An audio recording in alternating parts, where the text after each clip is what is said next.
Hello everybody and welcome back to World of Warships Legends. My name is Spartan Elite 43 and tonight we are back in the Iowa, baby. And we're on Crash Zone. Now, I hope you guys had a great weekend. I know I had a great weekend, so hopefully you guys did as well. We've got a triple division to our north. One in a Yadachi, one in each cruiser, I think, for the Americans. I could be wrong. I didn't pay attention. But either way, he's got two cruisers and a Yadachi in a division, but he has no battleship that spawns on that side because this map tends to put 333, and as you can see, we spawn mid. Now, obviously, with that kind of a division on one side, we want to support them as best we can, so we're going to push over and try to help them out. And we're also going to do our best to try to help the Alpha Cap as well, though that'll come a little bit later in the match. Now, because we spawn mid, we don't abandon mid completely. We just want to go a little bit further to the left, get around these islands so that we can kind of protect ourselves, so that we can limit who can shoot us. That's something you guys always hear me talk about, but maybe I don't mention it enough. A lot of people just don't do this, and we actually get almost obliterated later because I wasn't paying attention to the right flank as much as I should have, and we get caught in a gap, and you'll see what I mean in a moment. But first of all, we're going to push over here to the left side. Now, Kansas is slower than I am, so I'm like, okay, we're going to get into a nice little position. We're going to try to get ourselves bow in roughly. Don't need to go too crazy here. But Kansas is going to continue his turn out. He was a late turner to begin with, and now he's kind of put himself in a position where he's going to continue to turn out to get away from the island. He wants to get all 12 of those guns to bear, and I can't really blame him. But, yeah, we're going to try to avoid hugging him here, as, you know, you try to give him a little bit of leeway. But sometimes you just got to shake your head a little bit. It's like, okay, I get it, dude. Go. Get out of my way. The earlier that this happens, the better.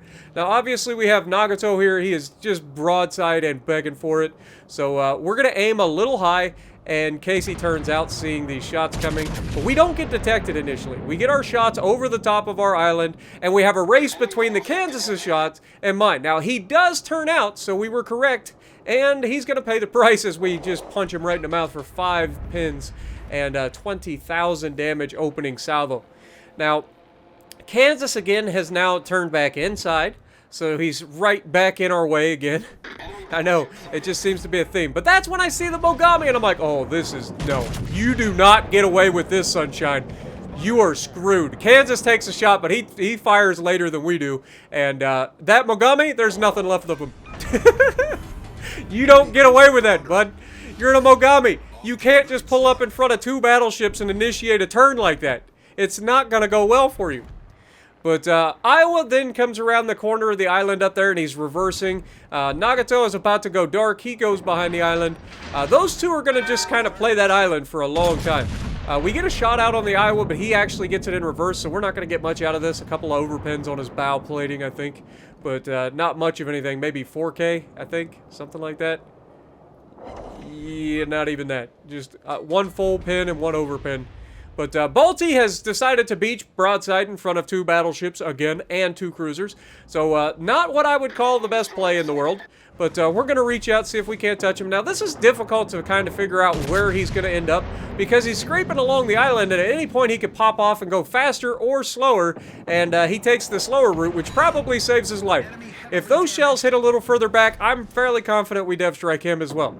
But he got very fortunate to slam on the brakes again and avoid getting just absolutely dominated. Now, watch the right side of the map. Look at the 2 battleships that are over there. There's a Scharnhorst there and a Kansas. And one of them, is, or both, potentially both, are going to take shots at my broadside, which is definitely not preferable. We also have a Nagato on my left that I've got to worry about, who's getting broadside looks at us. We take the shot at the Balti, but the Balti dies, so we don't get anything there. Nagato, however, we do fire the rear guns, and you can see I did take a nasty hit. I look over, and there's a Kansas, and I'm like, okay, yeah, that could have been a lot worse. A lot worse. It may have been the Scharnhorst that actually shot me, but I'm just going to assume it's the Kansas and that I just got a lucky break. So, for now, I'm going to go ahead and use the island as best I can to avoid getting smashed. Nagato comes out, fires his, starting to reverse behind the island, so I rush, get the front guns around, hit him, fire the rear turret of Justice and Truth, And this man is watching his death incoming as those shells hug one another, and 2 of them find their way into the Citadel. The 3rd shell falling short. Dude just got real lucky not to be death struck with a rear turret of justice. Like, for real. That was very, very nasty. 2 Citadels, 1 missed. He gets a shot in return, but comes up short. Then we have the rear turret to shoot at the Benson, and once again, rear turret of justice coming in clutch and smashing the target for another 1,441, meaning he's done. Kansas finishes him off, and now we're going to, instead of playing around waiting for these 2 battleships to come out from behind the island, I noticed that my guys are struggling with a destroyer and the 2 battleships on my right. So instead of sitting here waiting for these battleships, I'm going to try to turn bow in and go attack the 2 battleships. Because I will get to pay them back. See, broadsides have, it's a 2-sided fight, okay? A crossfire is a crossfire, regardless of whether you're initiating it or on the receiving end of it. If you do not pay attention to the crossfire that you just warned me of by hitting me, then you're going to end up like this Scharnhorst right here, who's going to get hit for 17,000 damage. Yeah, and there's our high cow with 138,000 damage. Now, our rear turret's still rotating, so we don't have a shot there, but we will be able to. And then our next front gun, of course, we pull forward, and suddenly the guys come out from behind their island, which is fine, because the Kansas is still there to fight those guys. Speaking of Kansas, this Kansas is angled slightly away. He's not the fastest thing in the world, so we don't lead him a lot. And then we take the rear turret of justice once again at the Scharnhorst to try to hit him. And once again, it comes through and smacks the enemy for another 4,700 and makes him a very easy kill. Now, this Kansas, he's trying to run away at this point. He's like, nah, I can't do this. His guns are still pointing the other direction towards my teammates, so I don't have to worry here. I go ahead and start turning to get my broadside off. And front guns get loaded, we go ahead and fire them over the island, and as soon as the rear guns get loaded, we want to fire that as well, just in case he survives. And he does survive, so we're going to go ahead and fire the guns, and as soon as we fire, he disappears. So close. But, unfortunately for him, not close enough as we take him down, getting our 2nd kill and up to 163,000 damage. Now, obviously, the enemy, or the friendlies, were able to get rid of that Iowa, and that just leaves this Naga left over here on this left side. The destroyer, that's between 2 battleships or 1 battleship and a destroyer to deal with on the other side of the map. So we're going to wrap around and see if we can't help this Nagato.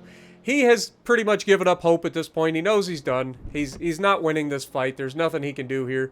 Both of the battleships that are right here on his front can overmatch him. He's got no hope.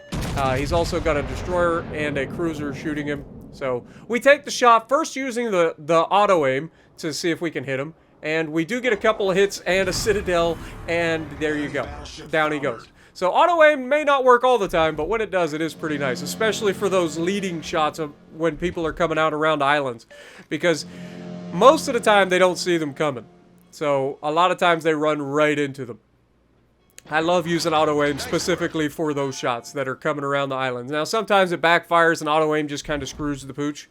Now, here, Tashkent, I thought he was going to get away. He gets spotted. We go ahead and take the shot across the island, but no. Benson manages to hit him and take him down.